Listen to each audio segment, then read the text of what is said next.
क्यों 7 भाइयों ने अपनी ही बहन को मारकर उसका मांस खाया। बहुत पुराने समय की बात है। एक गांव में एक परिवार रहता था जिसमें 7 भाई और एक बहन थी। उनके माता पिता जल्दी ही गुजर गए तो बच्चों ने भी जल्दी ही व्यावहारिक काम सीख लिया। सातों भाई अपनी बहन से बहुत प्यार करते थे। बहन भी अपने जान से प्यारे भाइयों का बहुत ख्याल रखती थी। इसी तरह समय बीतता गया और एक दिन जब सातों भाई शिकार पर गए थे, शाम होने को चली थी, तभी बहन उनके लिए भोजन तैयार कर रही थी। जब वह सब्जी के लिए हरी साग काट रही थी, तभी चाकू की तेज धार से उसकी उंगली कट गई और खून बहने लगा। पहले तो वह घबरा गई, लेकिन खुद को संभाला। उसने सोचा, अगर भाइयों को पता चला तो बहुत परेशान होंगे, मुझे उन्हें यह बात नहीं बतानी चाहिए। उसने जल्दी से बहते खून को अपनी ओढ़नी से पोंछना चाहा, किंतु उसे लगा कि अगर भाई ध्यान से देखेंगे तो उन्हें पता चल जाएगा। बहुत सोच विचार के बाद जब उसे कुछ समझ न आया तो उसने अपना बहता हुआ खून उसी साग से पोंछ लिया जिसकी वह सब्जी बनाने जा रही थी। जब शाम को सातों भाई घर लौटे तो बहन ने सभी के लिए खाना परोसा। आज का साग इतना स्वादिष्ट था कि सातों भाई अपना उंगलियां चाटते रह गए और बोले, बहन आज की साग तो लाजवाब बनी है, ऐसा स्वाद पहले कभी नहीं आया। बहन उनकी तारीफ सुनकर मुस्कुरा उठी। उसने सोचा कि चलो भाई खुश हैं, यही बहुत है। लेकिन बात यहीं खत्म नहीं हुई। अगली सुबह जब सातों भाई शिकार के लिए जंगल गए तो उसी बात पर चर्चा छिड़ गई कि बहन ने साग में ऐसा क्या डाली थी कि उसका स्वाद इतना लजीज था। सबने तय किया कि आज इसके बारे में बहन से जरूर पूछेंगे। शाम को सातों भाई जल्दी घर लौट आए तो देखा बहन खाना बना रही है। तब बड़ा भाई उसके पास जाकर बोला, बहन तुमने कल साग में ऐसा क्या डाली थी कि उसका स्वाद बहुत ही अनोखा था। बहन पहले तो बात को टालने की कोशिश की, लेकिन बड़े भाई के बार बार पूछने पर उसने बता दिया उसकी एक उंगली कट गई थी और उसने अपना बहता हुआ खून उसी साग में मिला दिया था। जैसे ही यह बात 6 भाइयों के कानों तक पहुंची तो मानो उनके चेहरे के भाव ही बदल गए। शाम को जब सातों भाई एक साथ बैठे थे तो बड़ा भाई बाकी भाइयों से कहने लगा, सोचो जब बहन के खून की चंद बूंदें इतनी स्वादिष्ट हैं तो उसका मांस कितना स्वादिष्ट होगा। बाकी भाई भी इस क्रूर विचार पर सहमति जताते हुए बोला, हाँ अवश्य ही, बहन का मांस बहुत ही स्वादिष्ट होगा। अब 6 भाइयों को बहन का मांस खाने की लालसा जाग उठी, परंतु सबसे छोटे भाई को यह सुनकर गहरी बेचैनी हुई। उसने सोचा, कैसे हो सकता है कि कोई अपनों के साथ इतना भयानक विचार करे। तभी बड़ा भाई बोला, कल ही हम लोग बहन को शादी का झांसा देकर जंगल ले जाएंगे और तीर मारकर उसको मार डालेंगे, फिर उसका स्वादिष्ट मांस खाएंगे। सभी भाइयों ने हामी भरते हुए बड़े भाई की बात मान ली, लेकिन छोटा भाई अपने भाइयों की बातें सुनकर बहुत परेशान होने लगा। वह अपनी प्यारी बहन को बचाने के लिए बेचैन सा हो गया। वह खुलकर इसका विरोध नहीं कर सकता था क्योंकि 6 भाई एक तरफ थे। अगले दिन बड़े भाई ने बहन को बड़े प्रेम से बुलाया, प्यारी बहन तुम अब शादी के लायक हो गई हो। हमने तुम्हारे लिए एक बहुत ही सुंदर और योग्य वर खोज लिया है। आज हम तुम्हें उसका घर दिखाने ले चलेंगे, तुम तैयार हो जाओ। बहन यह सुनकर बहुत खुश हुई। आखिरकार वह भी अपना घर परिवार बसाने का सपना देख रही थी। वह उत्साह से तैयार हुई और अपने भाइयों के साथ चल पड़ी। रास्ते भर बहन खुश थी, लेकिन इतनी दूर तक चलने के कारण बहन पूरी तरह से थक चुकी थी। तब उसने बड़े भाई से पूछा, भैया मेरा ससुराल अब कितना दूर है। बड़ा भाई मुस्कुराया और सामने की तरफ इशारा करते हुए बोला, देखो वह रहा तुम्हारा ससुराल, वहाँ तुम रानी की तरह राज करोगी। बहन यह सुनकर बहुत खुश हुई और उत्साह से आगे की ओर बढ़ने लगी, लेकिन जैसे वह थोड़ा आगे बढ़ी ही थी कि अचानक उसके सभी भाइयों ने उसे पकड़ लिया। बहन कुछ समझ पाती उससे पहले ही भाइयों ने उसे पेड़ से बांध दिया। भैया ये क्या कर रहे हो, उसने घबरा कर पूछा, पर उसके भाइयों के चेहरे पर अब किसी प्रकार की दया या प्रेम नहीं था। बड़े भाई ने आदेश दिया, इसे कसकर बांध दो। अपने सभी भाइयों को हत्यारे के रूप में देखकर बहन का हृदय दहल उठा। वह फूट फूट कर रोने लगी और भगवान को याद करते हुए कहने लगी, हे भगवान, मेरे अपने ही भाई मेरी हत्या करना चाहते हैं, क्या इनमें से कोई भी मेरे लिए दया या प्रेम नहीं रखता। उसकी बातें सुनकर छोटे भाई की आंखें भर आईं। उसका हृदय कांप उठा, लेकिन 6 भाइयों के खिलाफ जाने की हिम्मत उसमें नहीं था। बहन को बांधने के बाद बड़े भाई ने सबको बारी बारी से उस पर बाण से प्रहार करने का आदेश दिया। बड़ा भाई अपनी बहन पर पहला तीर चलाने ही वाला था, तभी बहन भाई के सामने करुण स्वर में गाना शुरू कर दी, मारो मारो भैया, छाती में लक्ष्य करके भैया, छाती में लक्ष्य करके, तुम्हारा तीर जंगल को जाएगा भैया। बड़े भाई ने कठोरता से तीर चलाया,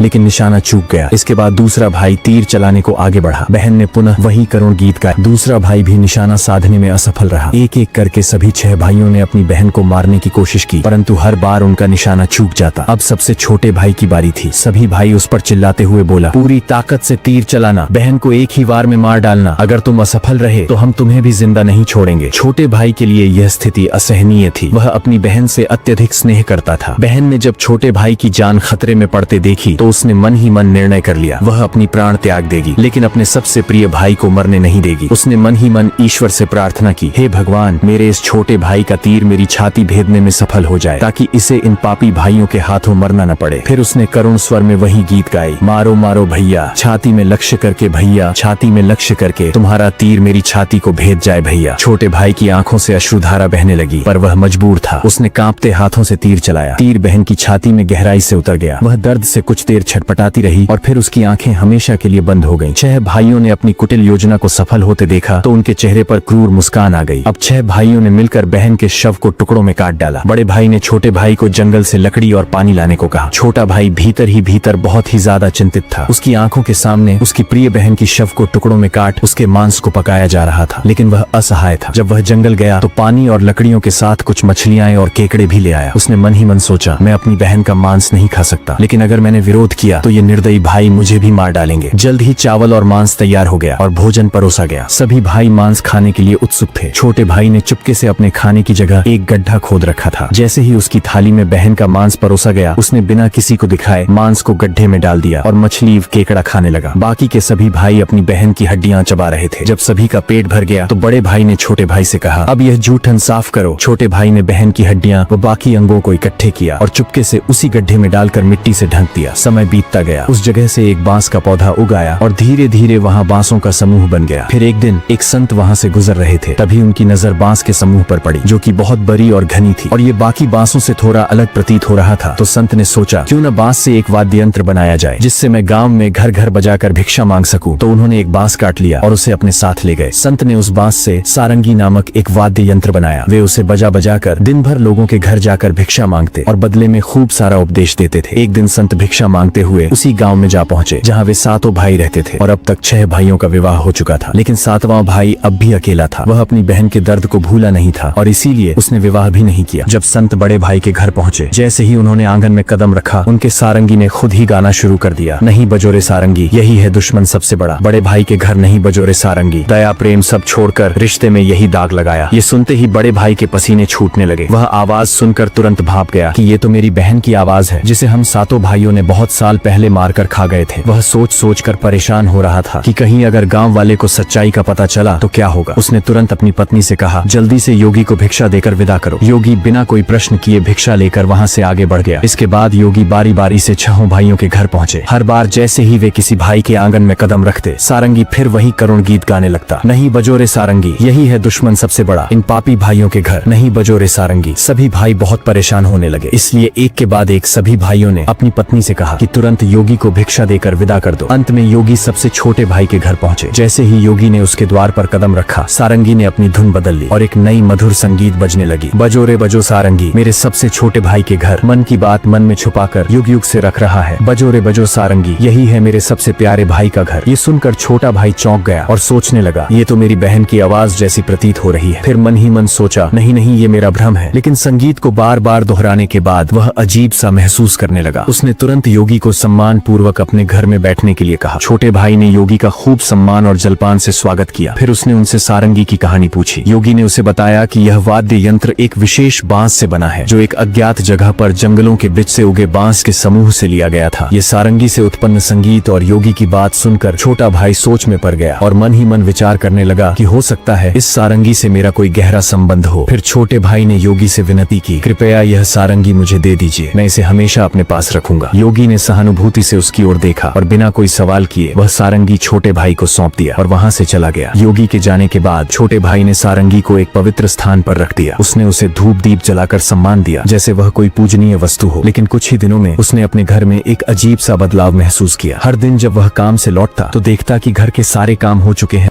घर एकदम साफ सुथरा मिलता, बर्तन भी साफ होते थे। शुरू में उसने सोचा कि शायद कोई पड़ोसी या भाभियां मदद कर रही होंगी, लेकिन जब यह सिलसिला रोज रोज दोहराने लगा तो उसका संदेह बढ़ने लगा। उसने अपनी भाभियों के घर जाकर पूछा, क्या मेरी गैर मौजूदगी में आप लोग मेरे घर की सफाई करती हैं? भाभियां चौंक गईं, हमें तो अपने ही घर के कामों से फुर्सत नहीं मिलती, तुम्हारा घर हम कैसे साफ करें? अब छोटे भाई की जिज्ञासा बढ़ गई। उसने सच जानने का फैसला किया। जब रात हुई तो वह बिना आवाज किए घर के एक अंधेरे कोने में छुप गया। आधी रात के करीब एक हल्की सरसराहट सुनाई दी। छोटे भाई की सांसें थम गईं। कुछ ही क्षणों में सारंगी से हल्की रोशनी निकलने लगी। अचानक सारंगी के भीतर से धीरे धीरे एक परछाई सी उभरी, जो धीरे धीरे एक लड़की की आकार लेने लगी। छोटे भाई ने जो अपने आंखों से देखा वो अविश्वसनीय था। सारंगी से एक सुंदर युवती प्रकट हुई, लेकिन जब वह दिए की रोशनी में आई तो छोटे भाई का दिल जोर से धड़क उठा। वह युवती बिल्कुल उसकी मृत बहन जैसी दिख रही थी। वह चुपचाप घर की सफाई करने लगी। उसने एक एक सामान को उसके सही स्थान से लगाया, बर्तनों को धोया और फिर घर की सफाई करने लगी। उसकी हर हरकत में अपनापन था, जैसे वह किसी अपने के घर को को सहेज रही हो। युवती ने धीरे धीरे अपने काम खत्म किए और फिर जैसे आई थी वैसे ही सारंगी में समाने लगी। छोटे भाई हिल भी नहीं पा रहा था। जब वह पूरी तरह सारंगी में समा गई तब जाकर उसने राहत की सांस ली। अगले दिन उसने यह रहस्य अपनी बड़ी भाभी को बताया। बड़ी भाभी कुछ देर चुप रही, फिर गंभीर स्वर में बोली, अगर यह सच है तो मैं तुम्हें एक उपाय बताती हूँ, तुम ध्यान से सुनो। जब वह सारंगी से बाहर आए तब तुम तुरंत उस सारंगी को आग में डाल देना और उस पर गंगा जल छिड़क देना। इससे वह आत्मा अपने पुराने शरीर के बंधन से मुक्त हो जाएगी। लेकिन याद रखना, अगर तुम यह करने में जरा भी देर करोगे तो शायद वह हमेशा के लिए गायब हो जाएगी। छोटे भाई ने भाभी की बात को गंभीरता से लिया। उसने तय किया कि आज रात ही वह यह उपाय करेगा। रात होते ही वह फिर से उसी जगह छुप कर बैठ गया। इस बार वह पहले से ज्यादा सतर्क और तैयार था। उसकी आंखें सारंगी पर टिकी थीं। तभी वही हल्की सरसराहट हुई और सारंगी से वही रोशनी निकली। धीरे धीरे उसकी बहन फिर से प्रकट हुई। उसने हमेशा की तरह घर की सफाई शुरू कर दी। जैसे ही युवती ने अपना अंतिम काम पूरा किया और वापस सारंगी की ओर बढ़ी, छोटे भाई ने झटपट सारंगी को उठाया और उसे आग में डाल दिया। सारंगी जलते ही उसमें से एक तीव्र रोशनी फूटी। पूरे कमरे में उजाला फैल गया। युवती अचानक रुक गई। तभी छोटे भाई ने बिना समय गवाए तुलसी जल की बूंदें उस पर छिड़क दिया। जैसे ही तुलसी जल की बूंदें उस लड़की के ऊपर पड़ी, अचानक एक चमत्कार हुआ। धीरे धीरे वह मानव रूप में परिवर्तित होने लगी। छोटा भाई एकदम चौंक गया। वह अपनी आंखों पर विश्वास नहीं कर पा रहा था। जिसे वह एक दर्दनाक हादसे में हमेशा के लिए खो चुका था, आज फिर से उसके सामने खड़ी थी। आंसुओं की धारा उसकी आंखों से बहने लगी। वह दौड़कर अपनी बहन से लिपट गया। बहन भी भाई के गले से लिपटकर